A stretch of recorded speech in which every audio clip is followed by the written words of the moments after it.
Arthur Jackson didn't build a $50 billion logistics empire by ignoring the small details. He knew that the truth often hides where people refuse to look. After 3 years of hearing his daughter's trembling voice over the phone, he decided to stop listening and start seeing. Today, he wasn't the man in the bespoke Italian suit. He was just a delivery driver in a sweat-stained cap with a pizza box in his hands. He expected to find his daughter Sarah living the suburban dream he had funded. Instead, as the heavy wrought-iron gates of her mansion creaked open, Arthur saw Sarah kneeling on the gravel driveway. She wasn't gardening. She was scrubbing the tires of a luxury SUV with a toothbrush while her mother-in-law stood over her, holding a garden hose like a whip. At that moment, Arthur realized the family saran-wrapped Sarah in lies, and the billionaire was about to deliver a package they never ordered. Arthur stood there in the pouring rain while the cold wind bit through his thin delivery uniform. He clutched the pizza box as his eyes stayed fixed on Sarah. His daughter was kneeling on the sharp gravel. Her hands were red and shaking as she scrubbed the heavy tires of a luxury car. Beside her stood Beatrice, who held a garden hose like a weapon. Beatrice looked down at Sarah with pure coldness. Arthur felt a sharp pain in his chest that no amount of money could fix.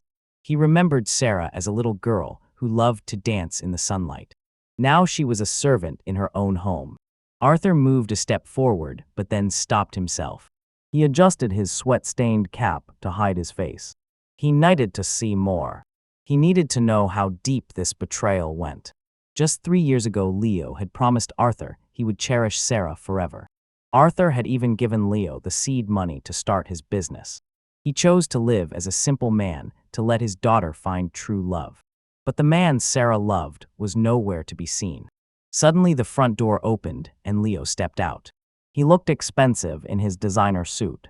He did not look at his wife on the ground. Instead, he looked at his watch and frowned. Arthur watched as Leo walked right past Sarah without a word. Leo stood next to Beatrice and laughed at something she said. Sarah stopped scrubbing for a second and looked up at her husband. Her eyes were full of hope for a kind word. But Leo only kicked a small pile of gravel toward her. He told her to hurry up because the guests were coming. Arthur saw Sarah flinch. She went back to scrubbing the tires with a toothbrush. Arthur felt his hands sigh it into fists. He was the owner of the largest logistics empire in the country. He could crush this family with one phone call. But the billionaire wanted to see if anyone in that house still had a soul. Sarah reached into her pocket and pulled out a small crumpled piece of paper. She tried to hide it, but Beatrice noticed. Beatrice snatched the paper away and threw it into the mud. Arthur watched the paper land near his boots. Sarah looked at the paper with desperation. Arthur leaned down and picked up the pizza box to block Beatrice's view. He saw the wet ink on the paper. It said, "Please help me, Father." Arthur felt his heart break into 1,000 pieces. She had been reaching out for years, but someone had been stopping her voice from reaching him. Arthur looked at the mansion. It was built with his daughter's happiness, but it felt like a prison. He looked at Leo, who was now talking on the phone. Leo was bragging about a new contract with a massive corporation. Arthur knew that corporation very well. He owned it. The billionaire delivery driver looked at his daughter and made a silent vow. Sarah would never have to scrub another tire again. But first, he had to find out where they were hiding his grandson. Arthur noticed Sarah looking toward a small dark window in the basement. Her eyes stayed there for a long time. There was a faint light coming from inside. Arthur knew he had to get closer to that window before the party began. Arthur watched Beatrice toss the pizza box onto the wet pavement without paying. He did not care about the $20. He cared about the small piece of paper Sarah was looking at. Beatrice pointed her finger at Sarah and told her to clean the driveway again. She said the tires were still not bright enough for the guests. Sarah did not say a word. She just kept her head down and picked up the toothbrush. Arthur felt a cold anger growing in his stomach. It was the kind of anger he used to build his company from nothing. He looked at the mansion and thought about the $3 million he had secretly wired to Leo 3 years ago. He told Leo it was a low-interest business loan from an anonymous investor. He wanted his daughter to marry a man who felt successful. Now he realized he had funded a prison for his own child. Arthur turned around and walked back to his old delivery truck.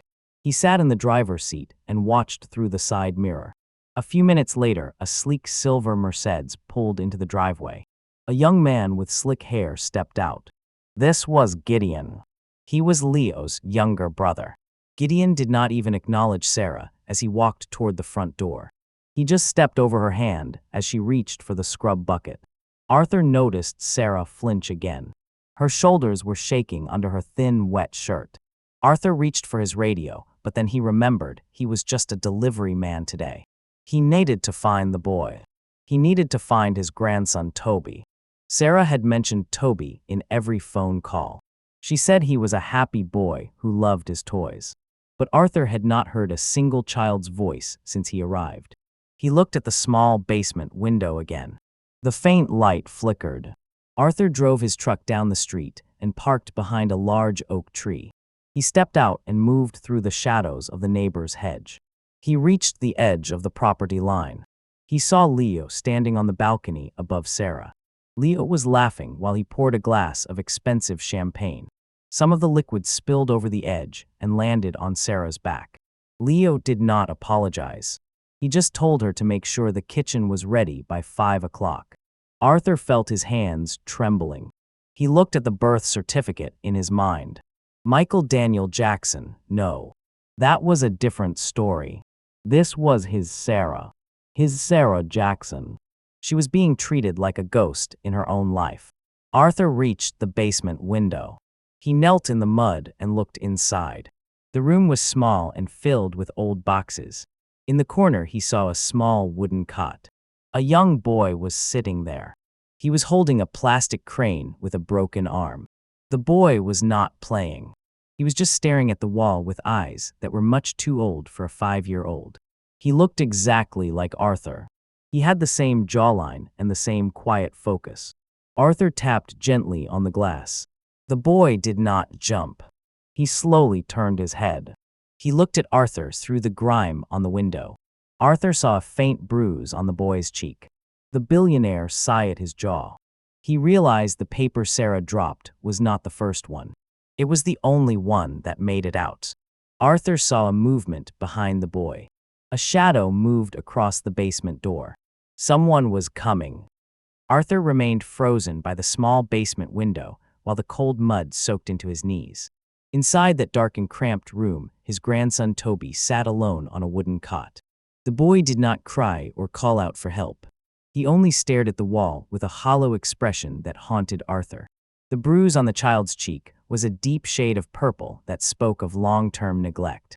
Arthur wanted to smash the glass and pull the boy into his arms right then. But he heard heavy footsteps approaching the basement door from the inside. A shadow stretched across the floor and Toby flinched.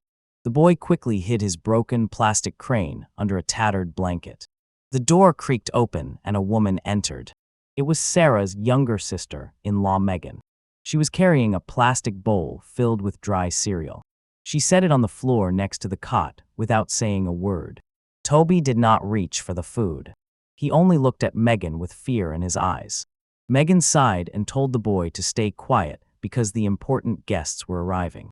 She said if he made a sound, he would not get dinner tomorrow either. Megan turned and locked the door as she left. Arthur felt a roar of fury rising in his throat. He had given this family millions of dollars to ensure Sarah and Toby lived a life of luxury. Instead, they were treating his blood like garbage while they drank expensive champagne upstairs.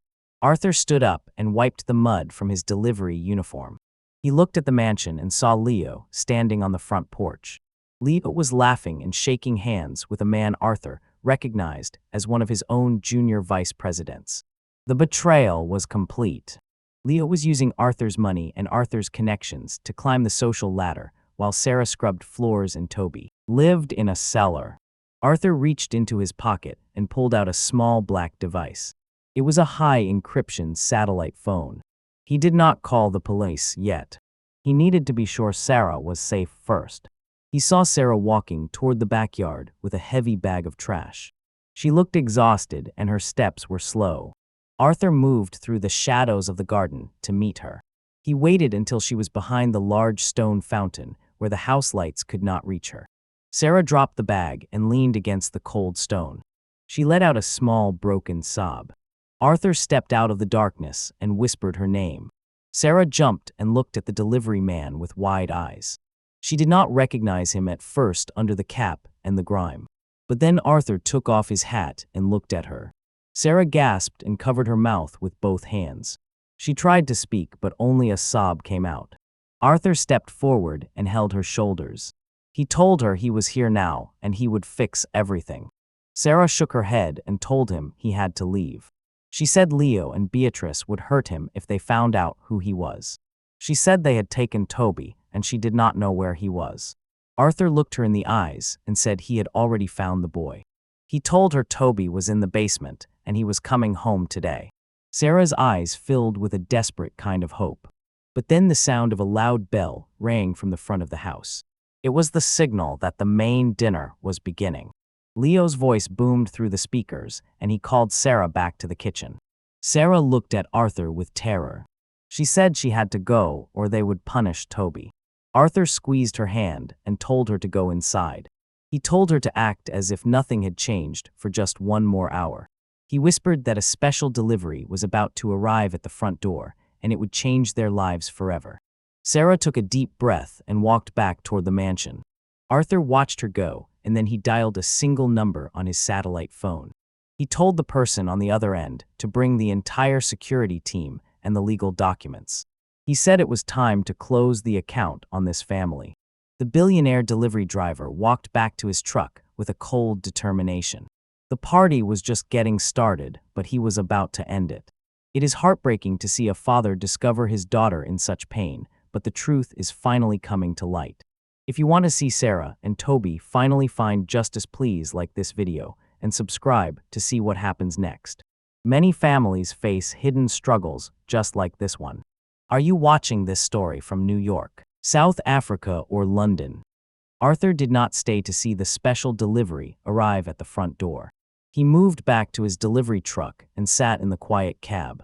His hands were gripping the steering wheel so hard the leather groaned. Every second Sarah stayed in that house was a second too long. He looked at his watch and saw it was exactly 5:55 in the evening. The main gate creaked as a long black sedan pulled inside. This was not a regular guest.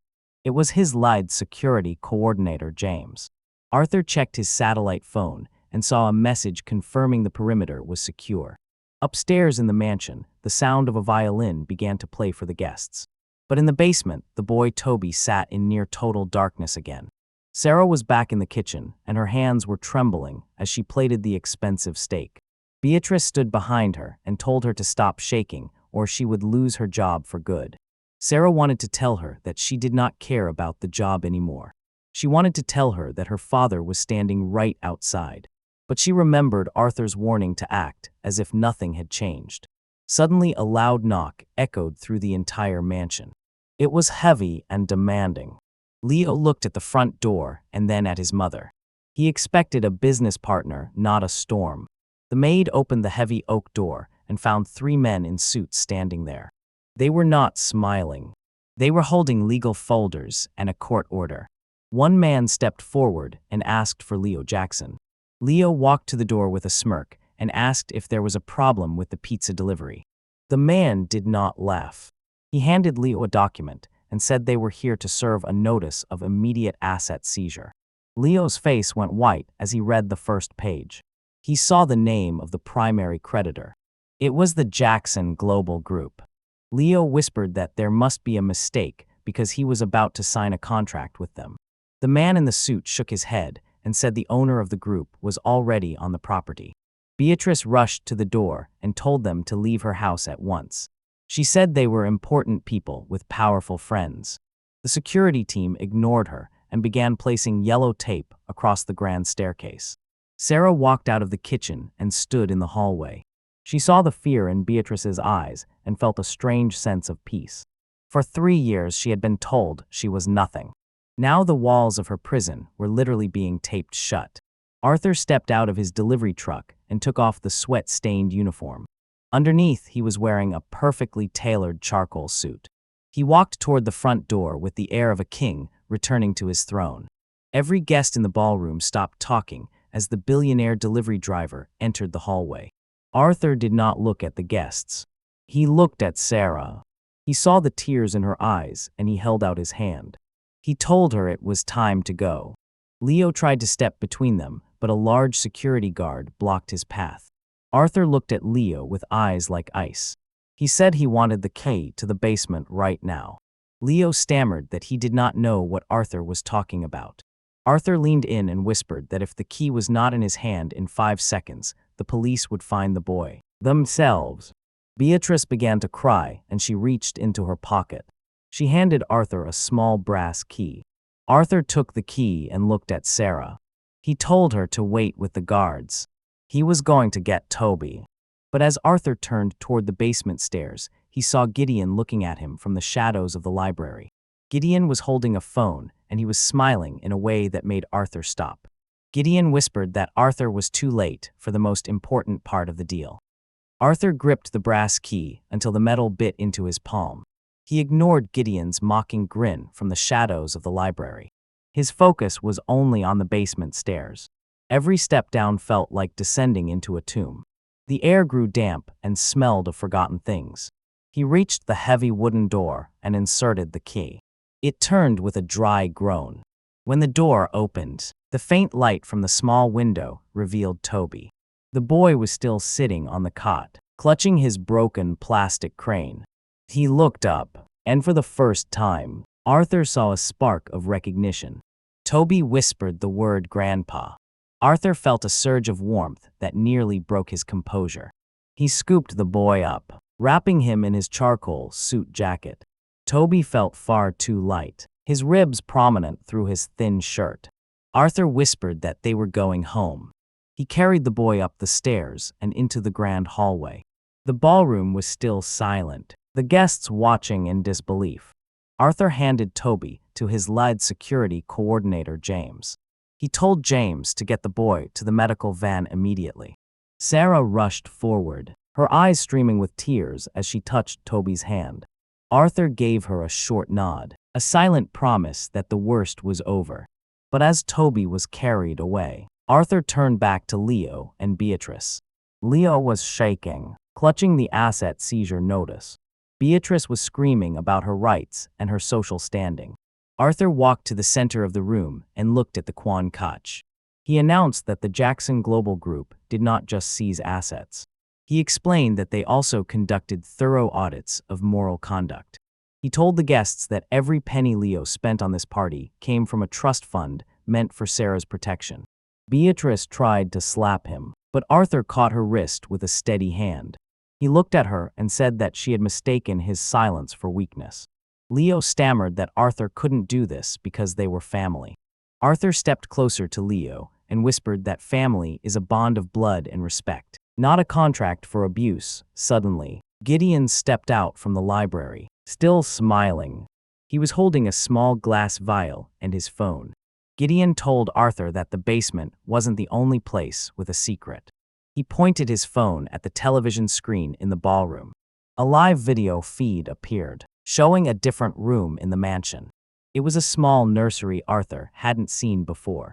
Inside the crib was a baby girl Arthur didn't know existed. Gideon whispered that the deal just got much more expensive. Arthur felt the floor shift beneath him as he realized Sarah had been hiding a second child to keep her safe from the family's reach. The billionaire looked at Sarah, who had gone pale. The open loop of Sarah's secrets was wider than Arthur had ever imagined. Arthur felt the blood drain from his face as the image of the hidden nursery flickered on the ballroom screen. The baby girl in the white crib was small and delicate, just a few months old. She had the same dark curls as Sarah and the same quiet strength in her tiny hands. Sarah let out a strangled cry and collapsed against the marble pillar. She whispered the name Grace. Arthur realized his daughter had kept this second miracle a secret even from him. She was trying to protect the child from the vultures in this room. Gideon leaned back in his chair and adjusted his expensive watch. He said that a baby girl is a very fragile asset in a family merger. He told Arthur that the basement boy was just a distraction for the real prize. Leo stood frozen near the grand staircase. He looked at the screen and then at Sarah with a mixture of shock and greed. Beatrice was the first to speak. She smoothed her silk dress and told Arthur that the child belonged to the Jackson legacy. She said that Sarah was too unstable to care for a high society infant. Beatrice claimed they were only doing what was best for the family reputation. Arthur felt his hands trembling with a cold and focused rage. He looked at Beatrice and told her that her definition of family was a crime. He turned to his security lead James and gave a sharp signal. James whispered into his radio, and 3 more teams entered the mansion through the side entrances. Arthur walked toward the television screen and touched the image of the baby. He promised Sarah that no one would take Grace. Sarah looked at Arthur and confessed that Leo had planned to sell Grace to a rival corporation to settle his gambling debts. She said that was why she pretended the nursery was just a storage room. Leo shouted that Sarah was lying and that he loved his children. Arthur stepped in front of Leo and pulled a thick folder from his jacket. He threw the papers onto the coffee table. These were the bank statements and the recorded calls with the rival brokers. Arthur told the guests that Leo had traded his own flesh and blood for a seat on a board. The Quan Koch began to murmur and turn away from Leo in disgust. Arthur walked to the basement door and looked at Sarah. He told her to take Toby to the van while he went to the 3rd floor for the baby. But as Arthur reached the first step of the staircase, the lights in the mansion went out. A heavy silence pressed down on the room. From the shadows of the upper balcony, a man's voice boomed. The voice belonged to Leo's father, the patriarch Silas, who everyone thought was in a hospital in Switzerland. Silas whispered that the billionaire had made a very big mistake by entering his house. Arthur looked up and saw the red laser dot of a scope settle on his chest. The open loop of the hidden nursery had just led them into a much deadlier trap. Arthur stared at the red laser dot on his chest and felt his pulse quicken. Silas stood on the balcony with a heavy rifle in his hands. The old man was supposed to be in a hospital in Switzerland. Instead, he was here, and his eyes were full of a cold and ancient greed. Silas whispered that Arthur should have stayed in his ivory tower. Arthur did not move an inch because he knew Silas was a man of his word. Silas commanded the security teams to drop their weapons, or he would end the billionaire's story right now. Arthur's guards hesitated and looked at their leader for a signal. Arthur gave a small and slow nod. The sound of metal hitting the marble floor echoed through the silent ballroom. Leo stepped forward, and his face was twisted into a triumphant sneer. He told Arthur that the Jackson Global Group now belonged to the real masters. Leo reached for the folder on the coffee table and began to flip through the pages. He was looking for the signature that would transfer the assets to his name. But Arthur noticed Sarah was no longer standing by the pillar. She had disappeared into the kitchen while the lights were out. Silas boomed from above and asked where the woman went. Beatrice shrieked and said Sarah was probably trying to burn the house down. Arthur looked at Gideon, who was still holding his phone. Gideon's smile had faded as he realized the baby girl Grace was no longer visible on the screen. The nursery was empty. Silas cursed and told Gideon to find that child at once. Arthur felt a flicker of pride in his chest. His Sarah was a fighter after all. She had used the darkness to steal her daughter back. But the red dot remained steady on Arthur's heart. Silas told Arthur that it didn't matter where the girl was. He said that once Arthur was gone, the legal teams would find her anyway. Silas tightened his grip on the rifle and prepared to pull the trigger. Suddenly, a high-pitched alarm began to blare from the driveway. It wasn't Arthur's security team. It was the sound of 3 state police cruisers screaming toward the mansion. Arthur looked at Silas and said that he had sent a copy of the basement video to the district attorney 30 minutes ago. Silas froze and the red dot wavered for a split second. Arthur took that chance to dive behind a heavy mahogany desk. Silas fired and the bullet shattered a crystal vase right where Arthur's head had been. The ballroom erupted into pure chaos as the guests scrambled for the exits. Leo tried to run for the back door, but a hidden kitchen entrance swung open. Sarah stepped out holding baby Grace in one arm and a heavy iron skillet in the other. She looked at her husband and told him that the party was over. But behind her in the hallway, Arthur saw another figure moving through the smoke. It was Silas's personal driver, and he was reaching for a small black remote. Arthur shouted for Sarah to get down, but the sound was drowned out by a deafening click. Arthur dove behind the heavy mahogany desk just as the vase shattered into 1,000 crystal shards. The room was a whirlwind of screaming guests and overturning chairs. Silas stood on the balcony like a dark shadow from the past. The red laser dot searched the floor for Arthur's head. Leo scrambled toward the exit, but Arthur's security team blocked the path. Sarah gripped the iron skillet and pulled baby Grace close to her chest. She retreated into the safety of the kitchen pantry. Arthur peered over the edge of the desk and saw the personal driver. The man was pressing a button on a small black remote control.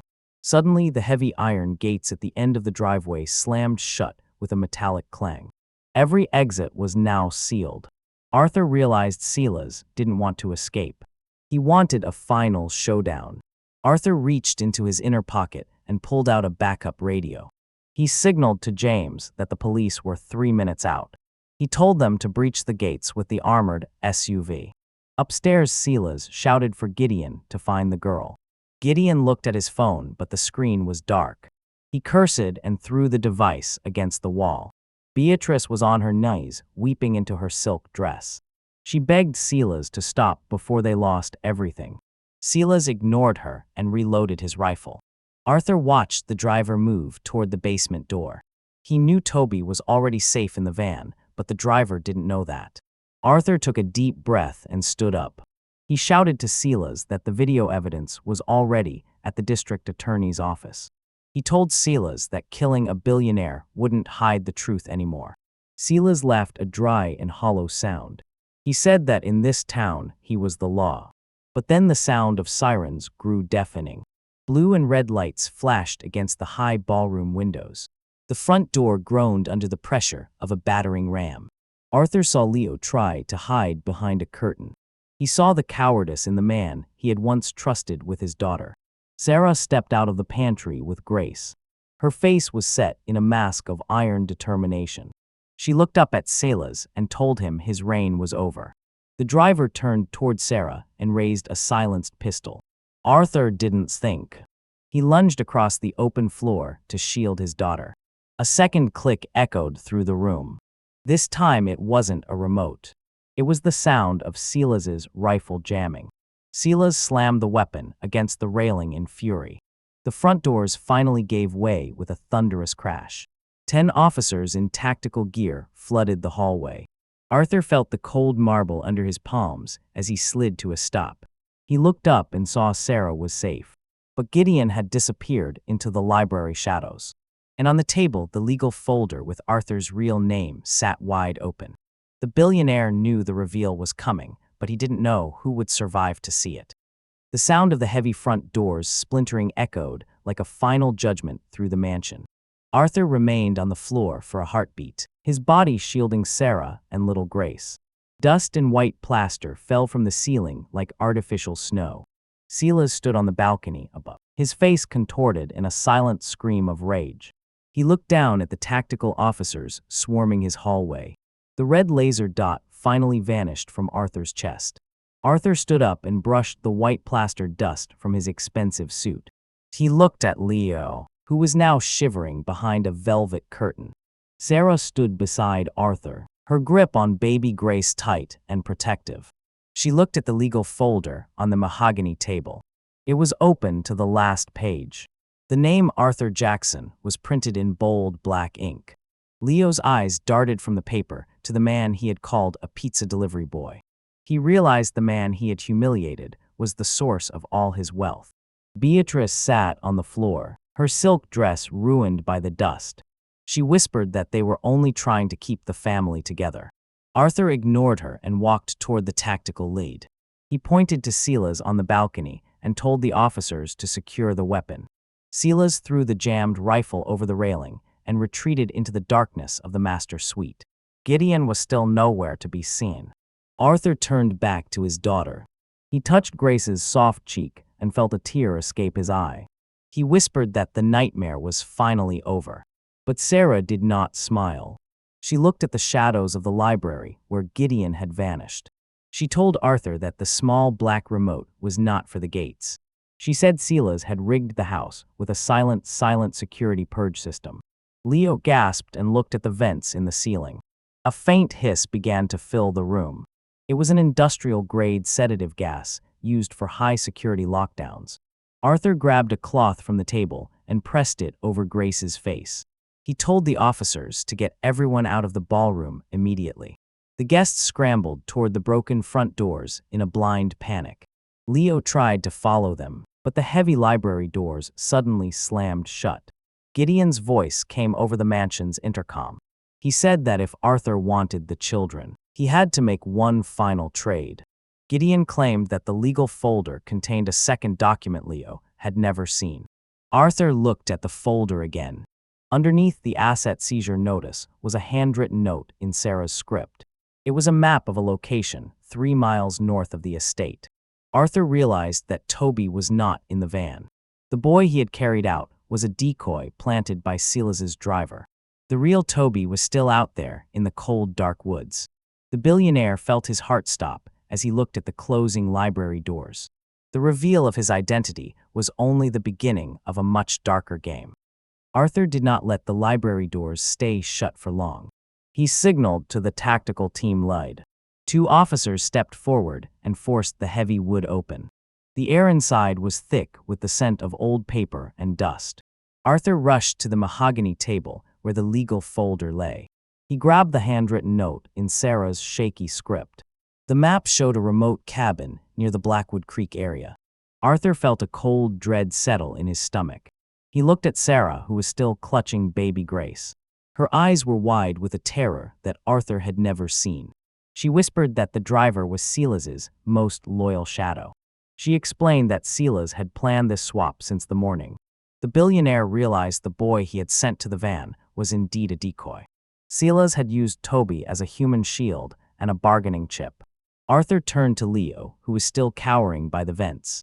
He grabbed Leo by the collar and pulled him toward the exit. He told Leo that if anything happened to Toby, he would lose everything. Beatrice began to wail that they were losing their family name. Arthur ignored her and walked out into the flashing blue lights. He handed Sarah and Grace to his lead medic. He promised her that he would bring Toby back before sunrise. Arthur climbed into his armored SUV and checked the satellite map. The Blackwood Creek cabin was an old hunting lodge. Silas's driver was likely already there waiting for further orders. Arthur told his driver to go as fast as possible. He contacted his private air unit to scramble a thermal drone. As the vehicle sped away from the mansion, Arthur looked at the note again. There was a small drawing of a plastic crane at the bottom. Sarah had left him a final clue to confirm Toby's location. The billionaire felt a strange mixture of guilt and focus. He had built an empire, but he had almost lost his own grandson.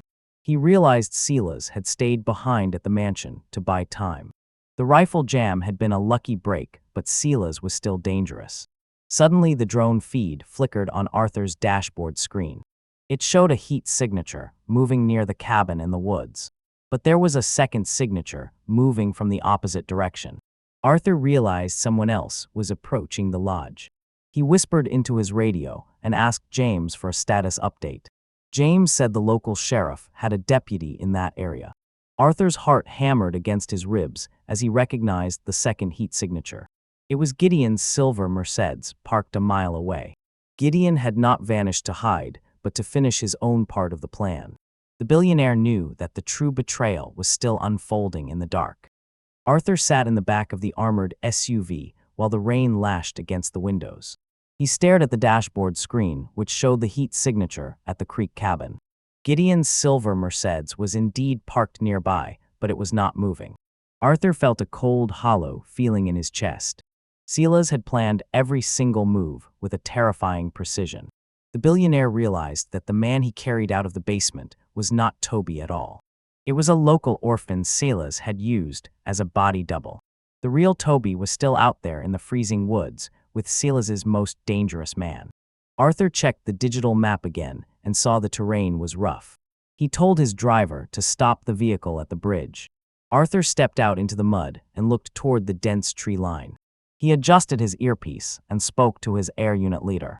He told them to keep the thermal drone on the cabin, but to watch the Mercedes as well. Suddenly, a voice crackled through the radio. It was James calling from the hospital transport van. James whispered that Sarah had just confessed something else during the ride.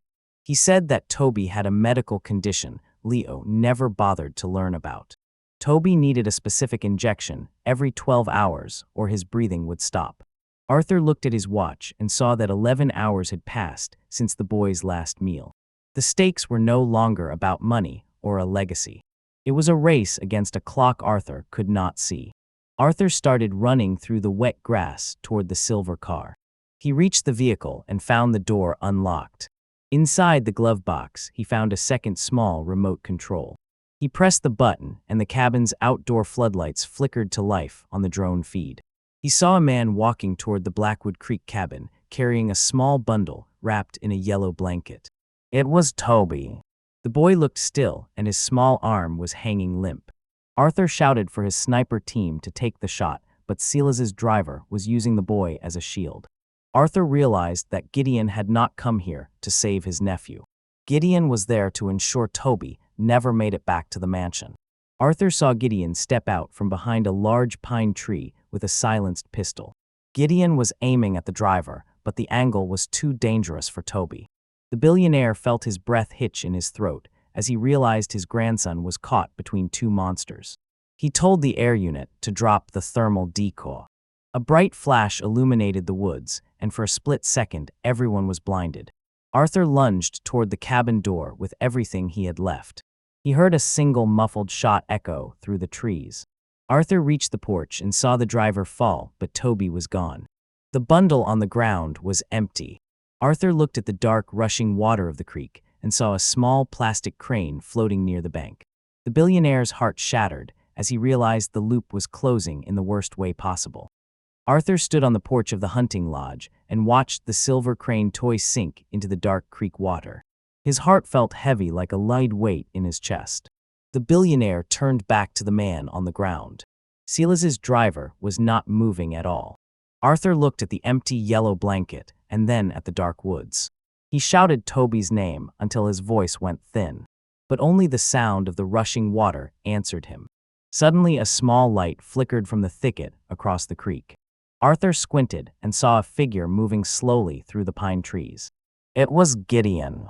He was carrying a small bundle in his arms, and he was not running anymore. Arthur crossed the bridge in 3 long strides. He reached Gideon and saw the boy's pale face.